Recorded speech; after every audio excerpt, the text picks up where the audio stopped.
The AFT.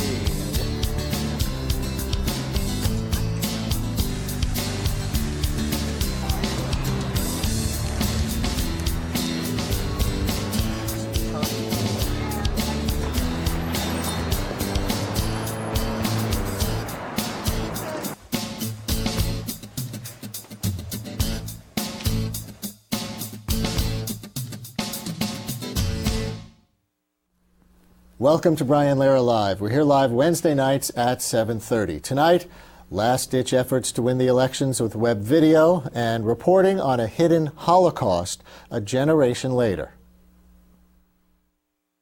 I was probably 13 or so. That's when my mother started talking about how her grandfather was killed. Sorry.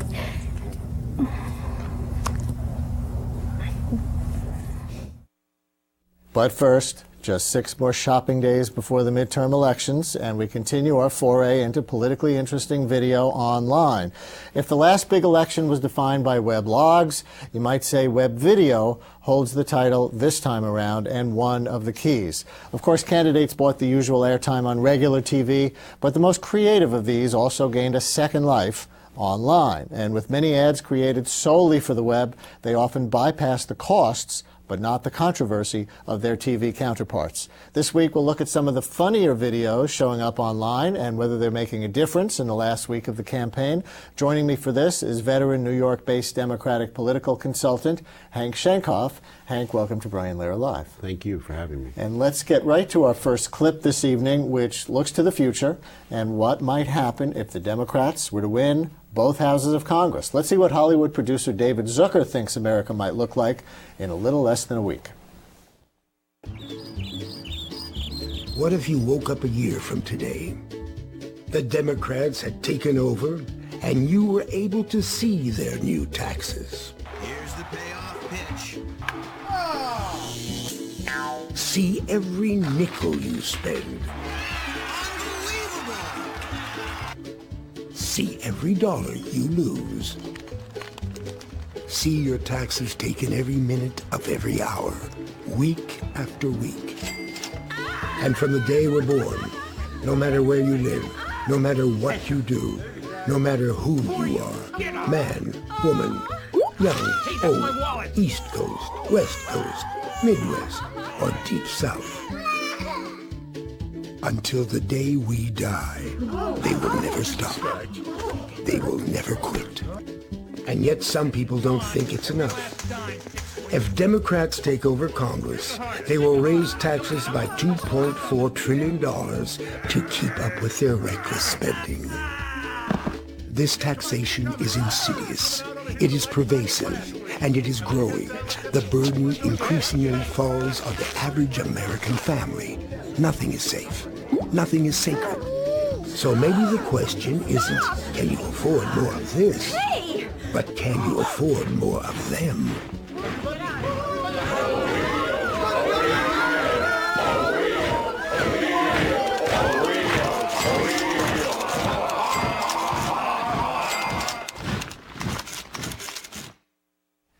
So that was made by David Zucker.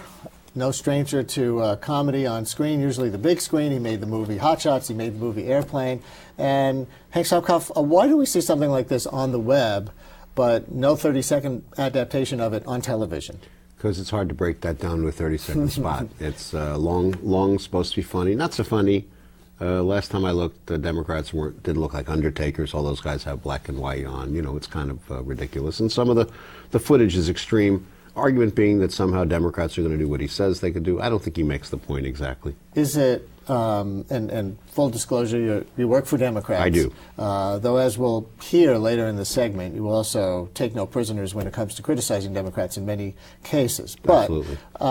Is it, I mean, this is a new kind of comical negative attack ad, it seems to me, in this election cycle. We see the usual 30-second attack ads. This candidate will raise your taxes and double dips with 2 public pensions. Yeah. This has a different tone. People are bored by a lot of the stuff they see. But, you know, negative ads work because people do pay attention to them, although they do get bored over a while. Why? It's kind of like pornography. If you went to the average person, you said, well, do you like pornography? They'd say, no. You said, well, how do you know what it is? And they'd say, well, I never looked. You know, they all say negative ads are terrible, but American politics is subject to the same societal trends as everything else. We tend to be a culture of entertainment and gossip. And what's more entertaining than a negative ad? Right. But what does a negative ad do?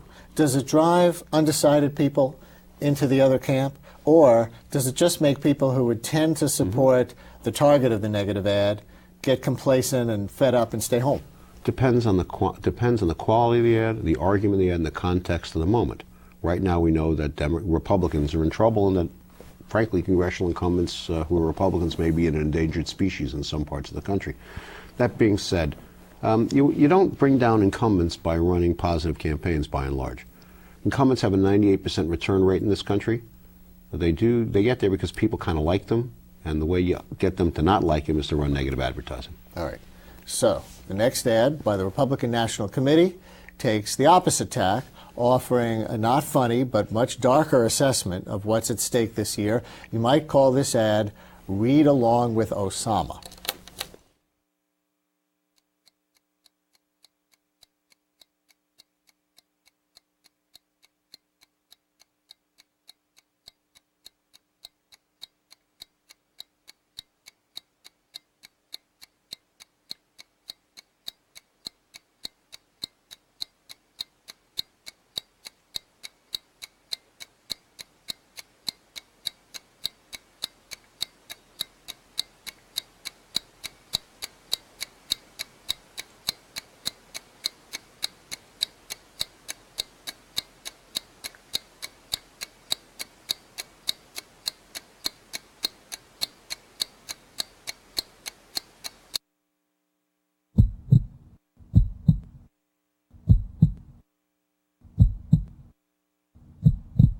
The Republican National Committee is responsible for the content of this advertising.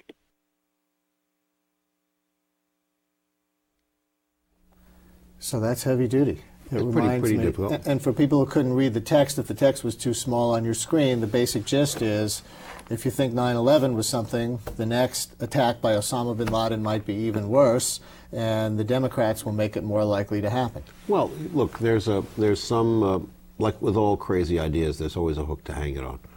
Republicans are more trusted generally in polls, or at least they were until the prosecution of the Iraq War on matters of national security and national defense. Democrats were more trusted on softer issues, the economy, Social Security, Medicaid, education, Medicare, those kinds of arguments. That's the Republican strong suit. But what's happened, and why the Republican Party is in such trouble right now, is they built a new coalition of new conservative Republicans on two very important principles. One, in the world post the Iran hostage crisis, was let's make us proud again. We'll have a strong national defense. The world will be afraid of us, and we'll stand up tall. Second part is we'll bring a new morality to politics. The prosecution of the Iraq War has, frankly, distilled the first argument down to nothing, and the Foley scandal has gotten rid of the second part of their prong. So what do they have left? They're now a non-ideological mess, grasping at straws and trying to scare people. So one of those straws is the fear that that ad tries to instill. It reminds me, for anybody who remembers the famous Lyndon Johnson Daisy ad, Daisy Tony Schwartz. ad, a little girl pulling at the petals of a daisy while a nuclear explosion takes place, scaring people against Barry Goldwater for president, saying he'd be more likely to take us into a nuclear war. Do you think that kind of fear works? And again, why wouldn't they put it on TV? They wouldn't put it on TV because it would create too much controversy. And the last thing they want is controversy, but they want impact. They want to depress probably younger people's coming out to vote. And the way to do that is to get them to think about it in a way that they would differently, and to try to depress them coming out to vote against George Bush. So they obviously, the RNC, went to some lengths to produce that ad. Not cheap to produce, by the way. But they only put it on the web. Who do they think is going to see it, and with what political effect? Well, that's the point. They don't want young people coming out. What happened to Lieberman was more young people came out in that primary. To vote for Lamont. To vote for Lamont. Lamont's run a bad campaign since, and he's probably going to lose the election.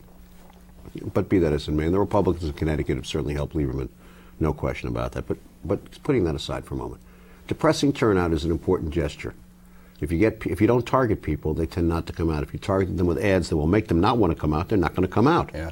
And that's what that's about. And the young people tend to vote Democratic. We'll see some Ned Lamont ads later, in fact.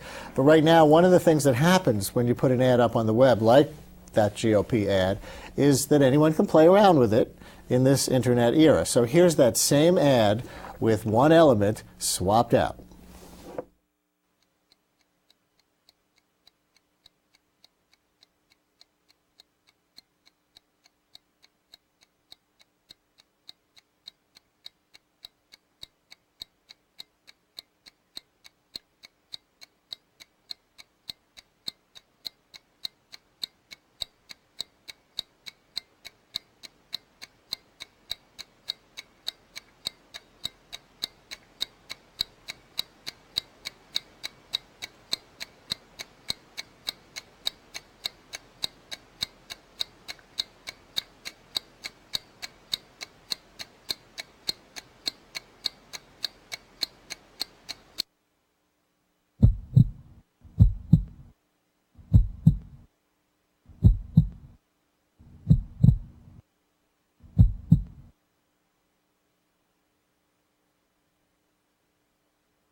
So that ad, of course, a reference to the animal that killed the Australian crocodile hunter Steve Irwin, and a takeoff on that very serious Osama bin Laden ad. Do these kinds of online political mashups work? I think there's not enough data yet to confirm whether they work or they don't. The fact is everything's out there, and all this does is add to the great confusion that Americans have. They're getting more information than they've ever gotten before. It'll be tougher to make choices. You're going to see people with hardened opinions more often than not. Because if you went, there's a recent study that kind of indicates that if you go to particular neighborhoods, you'll have same people agreeing on the same thing all the time. So the amount of information they're getting is obviously not working. It's not getting through. Does that work? It goes on the net because it goes on the web because it is longer than the 30-second format, which could not be purchased effectively because time is expensive on television, and because it goes to a unique niche of the market. Is it an overwhelming influencer? The answer is no. What is the unique niche of? I mean, it seems to me, first of all, that for that ad even to be understood, the viewer would have to have seen that Osama ad. Well, it's an intellectual conceit. Presumption is that people are watching what you want them to watch all the time, and in fact, they're not. That's, as I said before, they're just images are constantly colliding at them, and they're trying to get past. The average American probably gets 30,000 advertising images a day. It's a lot of images, and that's all part of it. Now, we do have some time tonight for phone calls for Democratic strategist Hank Sheinkopf as we continue to view some of these web videos and a few TV ads, too, that are being shown down the home stretch. This is our last show before the election. We'll be on next Wednesday night, the night after, to talk about the results and what they mean. But you can talk about the advertising that we've seen anytime during this series this fall. You can talk about any issues that are on your mind with respect to the elections next week. On the national stage, the control of Congress battle. Maybe you want to talk about some New York stuff, too. How about should Alan Hevesi resign? Or if you're a Democrat, do you have a dilemma in whether to vote for Alan Hevesi? Or anything else at 212-251-0801. Hank Sheinkopf, someone with great deal of experience, great deal of knowledge about politics, local and national. 212-251-0801. 251-0801. Now here's another humorous ad, this one closer to home. If television has taught us anything, it's that Tony Soprano has his hands in just about everything in New Jersey. Now Jersey's Republican candidate for U.S. Senate, Tom Kean Jr., wants to show just how far the mobster's influence might reach. Let's watch. You got a problem. Our boy down in Washington, Bob Menendez, he's caught in this federal investigation. Right. Feds start looking at these fixed contracts. Bada bing, we're in it, but deep. And worse, this guy Tom Kean, he wants to clean things up, even cut taxes. Hey, where's our take in that? We need to get the bosses to fix this thing, like he did for Torricelli. You got Lomberg's number? Tell Bob Menendez his high tax record is a crime. The Free Enterprise Fund Committee is responsible for the content that is advertised. Now, that would be controversial if shown on television. Sure. And the Kean campaign officially has distanced itself from that ad and saying, we find it reprehensible. We don't want to call Menendez a mobster, no matter what else we do call him. What do you make of that? It's not a good ad. It's hard to follow. The front grabs you, and then the rest doesn't work. And if I were the Kean campaign, I would want to move far away from it as I could. Actually, I take it back. That was on television, but funded by an interest group. Right. And the Kaine campaign has distanced itself from it. Is it a good cop, bad cop routine when they do that? 527s, legitimate 527s under the law, so-called independent expenditures. Remind our viewers what a 527 McCain-Feingold campaign finance reform meant that you could effectively, there was another way to fund campaigns without having to worry about breaking the law, and those were committees that were Section 527, and what they're allowed to do is broadcast what they want within reason over a short period of time, and then they have to get off broadcast. But there's got to be what we like to call a Chinese wall. Right. Like the Great Wall of China between the campaign and the independent committees. It's a loophole, in effect, in the campaign finance law of McCain-Feingold, because these so-called independent committees can sink a lot of money for a short period of time. They can do what they want, but the issue there is free speech. They're allowed and they're entitled. Right. So do they coordinate with the campaigns? It's forbidden. If you get caught, you can really get in a lot of trouble. Right. Okay. Does it happen? Who knows? Let's take a phone call. Sure. Doug on the South Shore. You're on the air. Hello, Doug. Good evening, Brian, and good evening to your guest. Thank you. You know, I know that Mr. Rove is aware, just like Joe Bernays was, and maybe Rousseau, who once said, fear is worse than death because it holds the mind hostage. You know, but I think people are beginning to smarten up a little bit because they've seen Katrina, and they saw Bush in Utah at a fundraiser. They saw Rice at Spamalot and shopping for shoes 3 days after, and it was just hard to suppress it.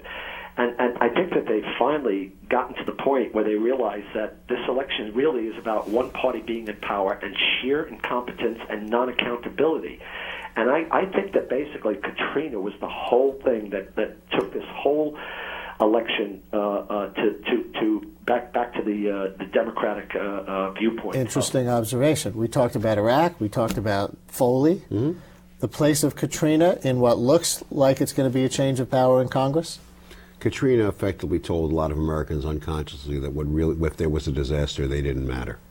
And that is branded in people's brains. But the Iraq War trumps it, and the Foley scandal is just all over the place. But I think that it was almost like Katrina gave some independent reinforcement to the message that the Democrats were trying to use rhetorically against the Bush administration, which is that these people are both ideological and incompetent. And then Katrina came along, and you saw Bush being kind of out of touch, and you saw the bungling that took place. And certainly it took place in both parties and at all levels of government, but it stuck to the Bush administration because it echoed the criticisms of the Iraq War. Do you agree? I do, and it wasn't just the mishandling by FEMA and federal agencies of disaster relief, but the corruption involved that made it overwhelming. My other theory is, and viewers may not like this, but had that city not been black, the response would have been a lot harsher. Here's another attack ad, this one from the Connecticut race for U.S. Senate. It's a high-speed look at what Ned Lamont thinks the issues are. Let's watch. I'm Ned Lamont, and I approve this message.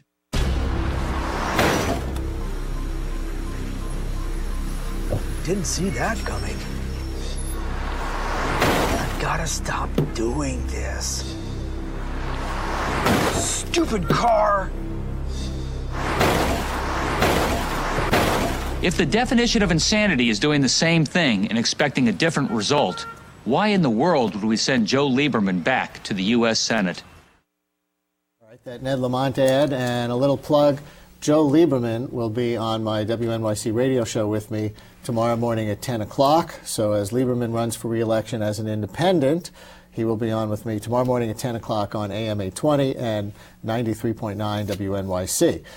Hank Sheinkopf, you know, I don't think that that's such an effective ad. I don't think it's an effective ad at all. Because no matter what you may think of Joe Lieberman, he's got a much more sober approach to his point of view than that ad would seem to indicate. It doesn't make the connection.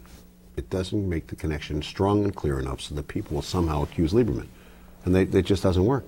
Yeah, because the guy would have to seem much more reckless. And again, whether or not you agree with Joe Lieberman, he doesn't have the personality or the approach to politics that matches with those car crashes, does he? Nowhere in the ad does it effectively say Joe Lieberman's responsible for any of this. It is an intellectual conceit in a visual age that presumes that people know what you're talking about, which is why the ad doesn't work. And the producer did very well on the money, but the ad ain't going to work. Do you have a horse in that race at all? I am not. Let's take a phone call. Roy on the Lower East Side. Hello, Roy, you're on the air. Hi, good evening, gentlemen. Do you think that through the control of our media by 6 corporations, that the American electorate is less informed and are more likely to be affected by this fear-mongering propaganda? Thank you for your call. You've been at this a long time. Has the media, of course the media has changed in many ways, Sure. has the conglomerization of the media affected political discourse? I think it has affected political discourse, but I think it depends on what level the political discourse is going at.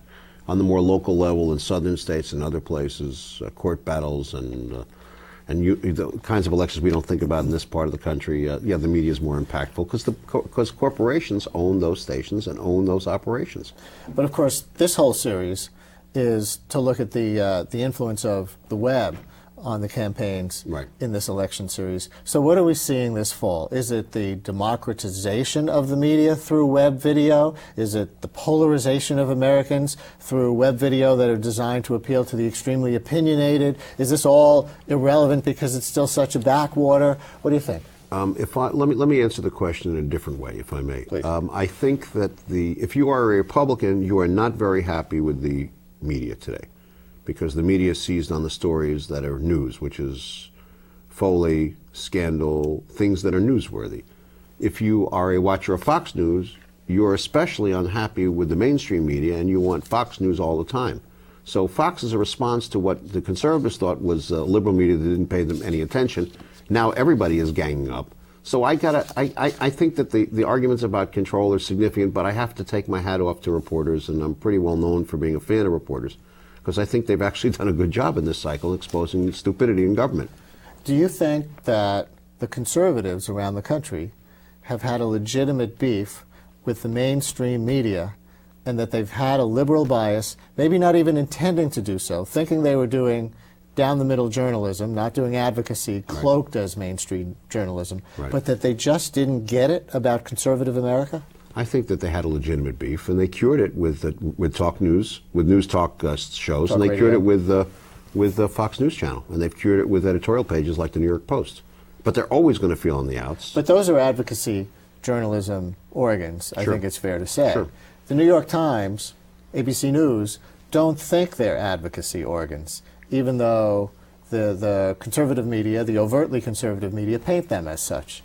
So it always depends whose ox is being gored on what day, and everything is always in context. If you don't like the content of the editorial, if you have a particular viewpoint, you're going to jump up and down. If you don't like the way the news is played, you're going to jump up and down. Argument is, do the editorial pages and the news columns agree?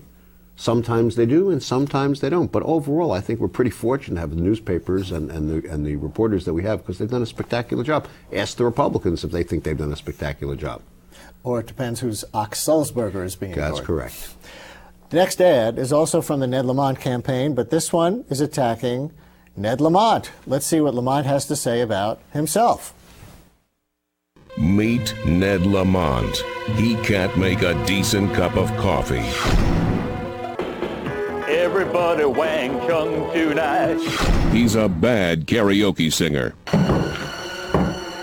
And he has a messy desk. Aren't you sick of political attack ads that insult your intelligence? Senator Lieberman, let's stick to the issues and pledge to support whoever wins the Democratic primary. I'm Ned Lamont, and I approve this message. His coffee's really not that bad. Now, that obviously is from a few months ago from the primary campaign, but I think this is new this year. I think it's a funny ad. And this kind of, the idea of mocking the attack ads that are being leveled against you. Here's the problem. It's a funny ad. It deals with the issue. But the other side of it is, Americans really don't expect U.S. senators to be funny. They don't expect them to be comical on screen. They expect them to be deliberative, to sit on serious issues. So by doing that, you effectively dummy down the argument about your office. If it's so important and so serious, why would you make a joke about it? Problem. Are politics meaner in America than they were in the past, or do we just think they are because they're mean at this moment? We think they are because they're mean at this moment. They are meaner in some ways and not meaner. If you go back to the, let's see, if you go back to Andrew Jackson, Andrew Jackson, the newspapers across the country pilloried him. They didn't like him because he was a populist, because he was a Democrat. They called his wife names that should not be mentioned on television stations. They did it on the front pages. Abe Lincoln was a baboon, an oaf, an ogre. a monster portrayed. So Al Smith was, because he was a Catholic from New York, was pilloried in the papers across this country. So has it gotten meaner? We just see more of it because the news cycle is now 24 hours a day, because the web never lets us rest, and we are information drowned. If the Democrats take control of one or both houses of Congress, what implications do you think that has for the 2008 presidential election? Not insignificant. The front runner for the Democratic nomination today is Senator Hillary Clinton of New York. John Kerry won't be there. He killed himself 2 days ago. Mark Warner has dropped out. The numbers of people running is going to decline. You're going to see a new anti-Clinton face pop up every couple of months. They will dissipate. Can the Democrats take back the House of the presidency in 2008? Not unlikely that they can. It all depends on what 500,000 largely white Catholic men do in 4 states, and $1 billion will be spent to determine what they do and to help them make those decisions. Those 4 states are? Western Pennsylvania really is one, Missouri 2, which is a bellwether, Michigan and Ohio. And the South will remain flat. You see, the Republicans have been able to hold the White House, except during the Clinton years and the Carter years simply, which was a blip since 1968, because they've been able to put together a coalition of Southern Protestants and Northern Catholics. Religion and region have dominated American politics since.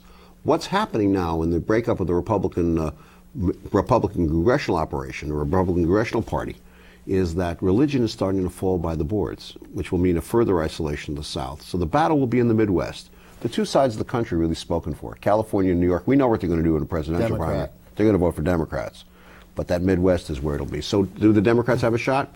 If they stick to economic arguments, and if they can undo, frankly, some of the tax problems that, you know, people complain about tax increases, but the tax system has gotten unfair. They've got to make middle-income people believe they've got a place in this country again and a place to grow with. So is the race to watch on Tuesday night that very close U.S. Senate race in Missouri? The race to watch, I think that the talent versus McCaskill race is very important to watch. That's Missouri. That's Missouri. And I also believe the Ford race is very important to watch. That's in Tennessee. That's correct. Because if Ford can be elected in Tennessee, it will change the way we view Southern politics, certainly. He may be the deciding vote that brings it over to the Democrats.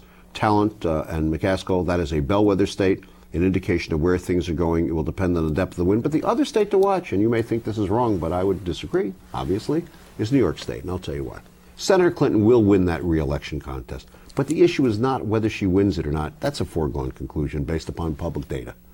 What is important is who she wins it with. If the turnouts among white Catholic men in northern New York State, in western New York, are significant for Senator Clinton, the silly argument that the Republicans and the professional Clinton haters have made that she can't attract those kinds of votes goes out the window. But does it matter in this year where New Yorkers think that all these races are so decided in advance? They know Clinton's going to win. They know Spitzer's going to win. They know Cuomo's going to win. They probably don't care one way or another really about Hevesy.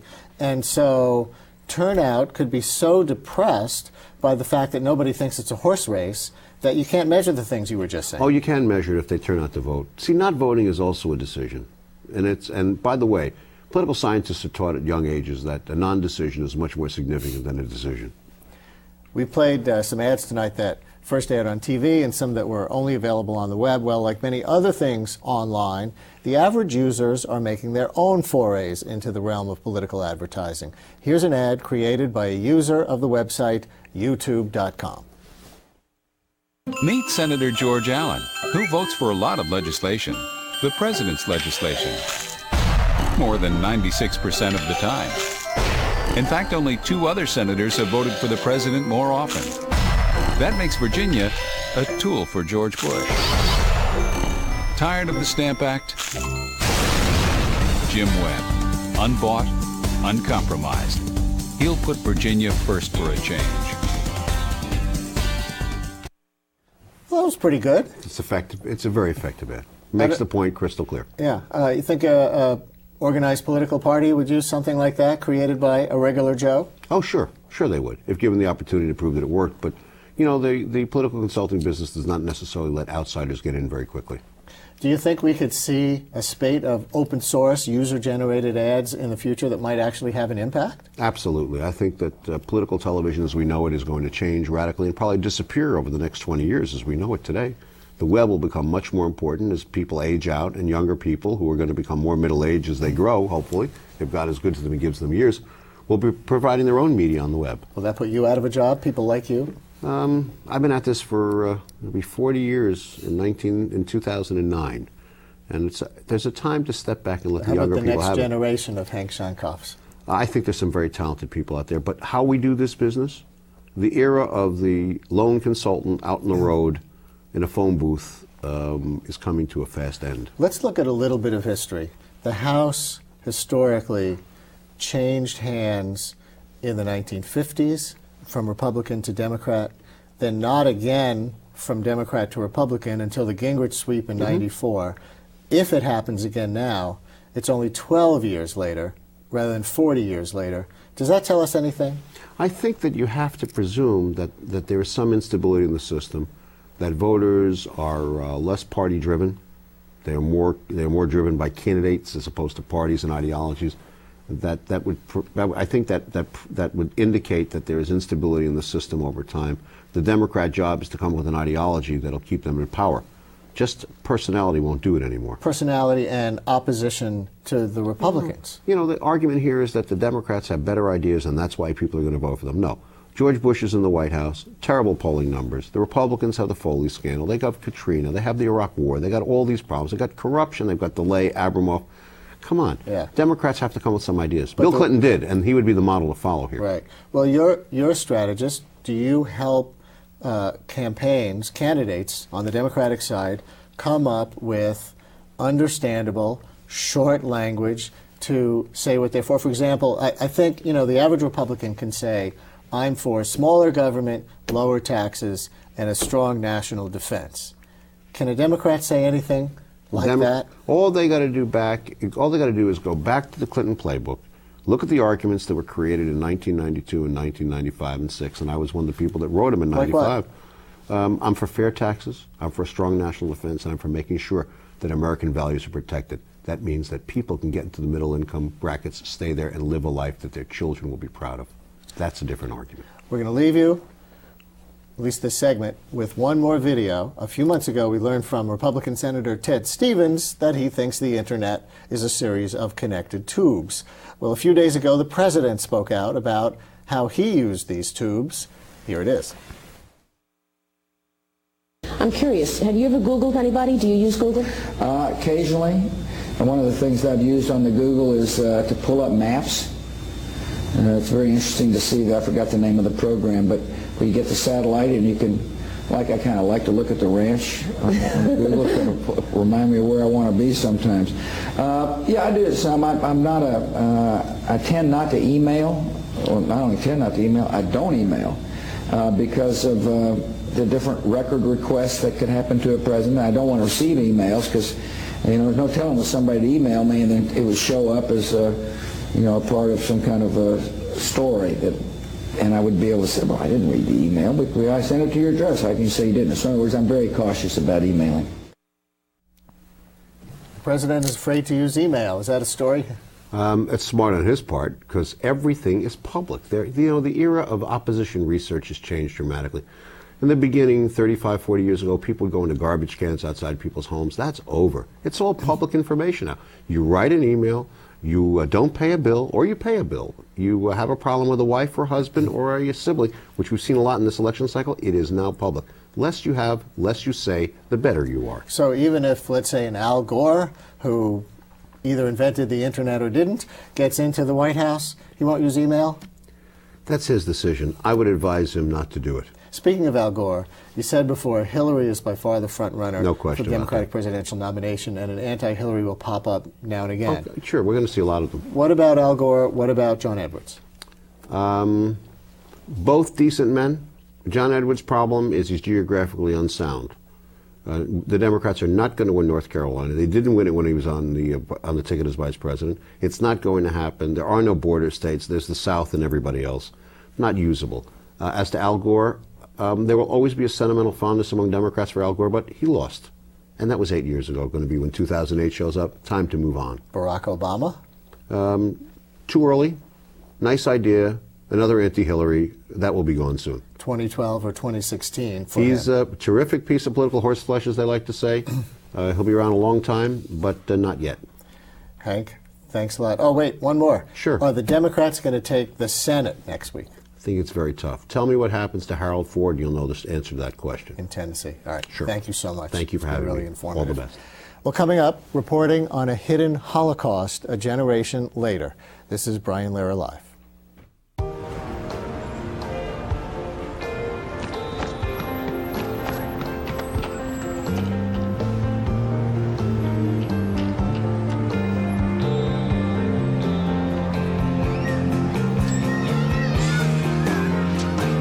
Some of New York's most admired figures don't sell out concerts.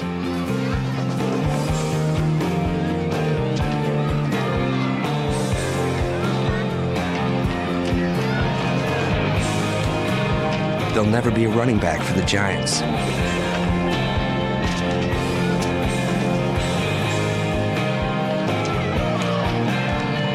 And they probably won't go platinum. But to millions of kids, their teachers are still the biggest heroes in the world. Join New York's brightest. Teach NYC.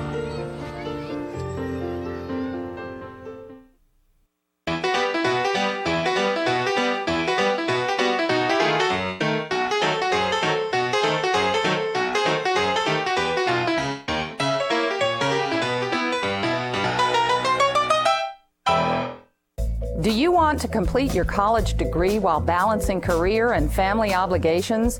Do you want a flexible schedule and a challenging curriculum? If you've earned at least 30 credits or an associate degree, now's your chance to finish what you started at CUNY. Learn about CUNY's online baccalaureate in communication and culture. Visit cuny.edu/online or call 212-652-CUNY. This is Brian Lehrer Live. We're here live Wednesday nights at 7:30. We continue now with a series based on the new book and DVD, The Authentic Voice, the best reporting on race and ethnicity, with model examples of reporting on diversity on TV and in print, as chosen by the Columbia University Graduate School of Journalism and the Poynter Institute for Excellence in Journalism, and published by the Columbia University Press. Tonight we'll show you two excerpts from a powerful story on KRON TV in San Francisco that's kind of an Asian American Romeo and Juliet, you might say. Lovers who are Chinese American and Japanese American run into family problems because of an ugly piece of history from way before they were born. The rape of Nanking, which, if you don't know about it, was a horrible series of atrocities committed by Japan when it invaded China in 1937. Let's watch part of this story, but a warning, some of the footage you will see here is disturbing. A young couple, seeming to have so much in common, but race threatens to divide them. She's Chinese American. He's Japanese American. My parents, first thing they said, well, why would you want to go out with him? He's Japanese. You know, don't you know what they did to our people? They go, I don't understand how you can even associate people like that. I go, but he has nothing to do with it. You know, his family has been in America for 3 generations. Helen Wong and Kenji Taguma of San Francisco are generations and a continent removed from what happened 60 years ago. Both were born and raised in America. But Helen's parents carry painful memories from their childhoods in China. I was probably 13 or so. That's when my mother started talking about how her grandfather was killed. Sorry.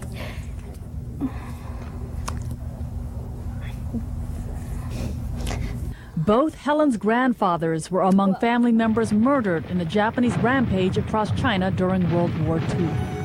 The day that they're really fleeing the country, they paid their last respects at a Buddhist temple. And while my grandfather was doing his prayers, they saw the Japanese soldiers come and kill them on the spot. I actually felt that it happened to me. I can actually picture myself in that situation and just seeing my own father being killed. It is one of the most brutal chapters in history. The Japanese killed 15 to 30 million Chinese. The horror of those numbers is exceeded only by how the Japanese killed. One episode so chilling that it's referred to as the rape of Nanking. There were beheading contests to see how many heads could be lopped off. They actually held competitions that were recorded by the Japanese newspapers at the time, like sporting events. Iris Chang, author of The Rape of Nanking. Often ripping out body parts when people were still alive, cannibalizing them, hanging victims by their tongues, sometimes disemboweling victims after rape. Not only was murder turned into a sport, but rape itself became a sport. The Japanese army would sometimes force fathers to rape their own daughters and sons their own mothers, forcing family members also to watch. Those who refused were usually killed on the spot. For people to be capable of such acts and to revel in it was terrifying for me. ね、でその中で右の手に子供をね抱えてる、左の手には抱えてるね母親が、それをこう突き殺したね。そして3人こう芋刺しやブスッとね、そういうことをやって。Some were burned or buried alive. Others died in biological experiments. Tens of thousands of women were raped and mutilated. 当時そのようにして一人もほとんどの処女がいないというくらいに日本人が強姦し凌姦されましたので。That clip from a 1998 story on KRON TV in San Francisco, included in the book and DVD, The Authentic Voice, the best reporting on race and ethnicity. With us now to talk about it is Deanna Lee, Vice President for Communications at the Asia Society here in Manhattan. She was previously a senior producer for ABC World News Tonight and World News, and overseas producer for ABC News Nightline. Deanna, thanks so much for coming in tonight. Thank you. And I thought that was a remarkable story, and the way she used the elements of a local photo exhibition, the publication of the book, The Rape of Nanking by Iris Chang, at the time that that story was being done, and the story of a young American couple haunted by it in their personal lives, all resulting in an important lesson in history on local TV. And as the book points out, you know, what a job of pulling all those elements together. You agree? I totally agree. I mean, she pulled together history and made it relevant to a current audience. She taught us all something about Asian Americans, not lumping them all together, and what it means to be Japanese American versus Chinese American. She showed us footage and stills of some of the worst atrocities, balanced with very intimate, moving interviews, a personal story of a couple. And it just all went together into a very complete whole. I don't know if we have any Japanese American or Chinese American viewers who want to call in tonight, either on the history of the rape of Nanking, a story not much told, as we talk about atrocities of the 20th century in this country, or effects on your family of Japanese-Chinese relations way back when, down several generations. Is it true for you? Is it true for your friends, for your relatives, as it was for that couple who started out that piece in the late 1990s? 212-251-0801, if there is anyone who wants to chime in on this, 212-251-0801. And, you know, I have to admit, I barely knew about the rape of Nanking, or at least about the scale and grotesqueness of the atrocities. Is this something you learned about growing up? Absolutely. And I did my own little personal poll today of Asian Americans I know of various ages, and I can tell you that Asian Americans, even if they're a couple generations removed, they might not know all the details, they might not know the numbers, but they've all heard about it in some form. And if they're Chinese American, they've definitely heard about it in a way that is, you know, negative towards Japanese. Maybe not by their parents, but certainly by their grandparents. Negative toward Japanese in a way that creates community tensions in 2006? Absolutely. I mean, it could be as simple as a young Asian American I work with at the Asia Society said to me, you know, when she was little, her grandmother did not want the Chinese family buying Japanese rice. As simple as that. I mean, in my own family, older relatives now who have passed on, made it very clear to me. It sure would be great if I married a Chinese or Chinese American man, but African American man was fine, but certainly not a Japanese American. We'll see. You hear all these things growing up. You do. Well, we'll see another clip from this KRN TV story in a minute, but just to stay on the history, beheading contests we learn about, rape for sport, that powerful footage of a Japanese soldier who admitted participating in atrocities such as we hear about. The number, 15 to 30 million killed. Is that verified as far as you know? Well, that's not all Nanking or Nanjing, as some of us call it today. I mean, the general number in terms of just the Nanjing massacre, which interestingly many Japanese call the Nanjing incident, is generally considered to be up to 300,000. But if you take into account Japanese atrocities throughout Asia against Koreans, other Chinese areas during World War II, yes. And the story makes the point that the history was papered over by both governments for political reasons after World War II, but that the people, as you have testified to, remember. Do you think that they hold this against their governments, either one? Well, I have to tell you, it's not just remembering something from the past. If you live in China or Japan, this is very much part of your present. Just earlier this month, there was a big to-do over the fact that over 80 lawmakers in Japan visited this controversial shrine that pays homage to war heroes, Japanese war heroes from various wars, but includes a number of people who were classified as what they call Class A war criminals during World War II. Everybody's looking to see if Abe visits this shrine now. But the Chinese have certainly been very upset about this. You see in China today, young Chinese use the internet to organize boycotts of Japanese products. Japanese soccer teams that come to play in China are often booed. And at the same time, within Japan, as I say, there are many people still debating, should we call it the Nanjing incident or the Nanjing massacre? Huge textbook controversy after 2000, Japanese textbooks that don't mention it. If you want to see more about this, by the way, you can see the authenticvoice.org, their website, which has footage and descriptions of all the TV pieces and all the print stories included in their book on the best reporting on race and ethnicity in the United States. And one of the points that the book makes is to praise the decision by the producers of the piece not to include deniers of the rape of Nanking, though apparently the producers from the television station would have found Japanese deniers, people who go even further than calling it an incident as opposed to a rape, deniers easy to find in the Japanese community. Right. The big topic, throughout newsrooms, as you well know. I mean, if something is pretty much a given atrocity, we all try to be impartial, but there are times when you have to take a stand if you are fairly sure about something. Right. Now, and as you know from working at ABC, the line can be fine. Maybe absolutely. In this case, it's a no-brainer.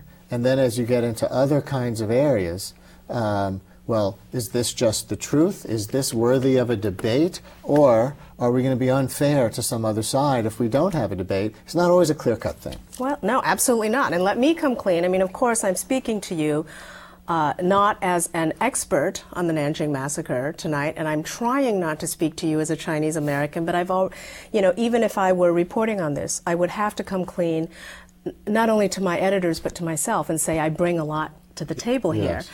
And so in a case like that, I would certainly at least want to discuss with editors, should we be including those voices? If I were the editor, which I have been, as you know, I might suggest maybe there's a way to get in that side, not from somebody who's saying as a fact that it didn't happen, but, like any great story, this was produced so well, you want to hear more. Maybe there was a way to hear what the Japanese parents of the the young man would have had to say. Right, the fact that that discussion takes place. Yeah. Yes. Well, we're going to go now to the next excerpt from this story on the rape of Nanking And this again is from KRON TV in San Francisco. The reporter is Emerald Yi in 1998. Within 6 weeks, 200 to 300,000 Chinese were killed in this manner, one by one. 300,000 people is actually greater than the combined death toll for Hiroshima and Nagasaki. The Nanking Massacre was no secret. It was reported in foreign newspapers and repelled the world. But after the war, it became an inconvenient memory for post-war relations and was swept under the rug of diplomacy. China and Japan had become trading partners, and the U.S. was aligned with Japan in the fight against communism. The governments moved on, but the rift between the Chinese and Japanese people continued, a rift of lingering hatred that reached across the seas and seeped down the generations. And she goes, no, you can't see them, you know, they're evil people. Kenji's family was in America during the war and had nothing to do with the massacre in China. But still, he and Helen kept their relationship a secret from Helen's parents. And I would be hiding in the closets whenever there was a chance that her mother would come down. That broke my heart because, you know, I was in a dilemma. I didn't know what to do at that point. 2 Americans wearing the faces of enemies from another land and another time, paying the price for an ancient wrong. It is very understandable that that hatred is still there. And from what I understand, there are a lot of Chinese immigrants who lived through that experience who still prohibit their daughters or sons from dating Japanese Americans. You know, when we were small, the Chinese and the Japanese community did not get along very well. Dr. Clifford Ueda grew up in Tacoma, Washington. He is a past president of the Japanese American Citizens League. With the revived interest in the rape of Nanking, a photo exhibit on national tour is currently on display at Treasure Island, Dr. Ueda says Japanese Americans must join the movement to make Japan atone for what happened and make reparations. To this day, the Japanese government has not fully acknowledged or apologized for the rape of Nanking. Oh, I think it's a shame and a disgrace. A disgrace, he says, that takes a toll on all people of Chinese and Japanese ancestry in Asia and America. People in Japan would have to realize that they cannot remain silent on this issue. They have to speak out.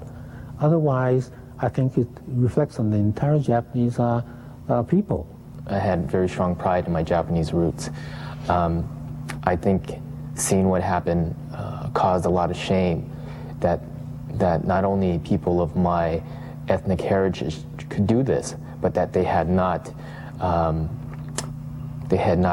paid any reparations. They had not apologized in a decent manner. That was most shaming. While the Japanese government remains largely silent, apologies are being made by some Japanese individuals, even a few soldiers who had massacred.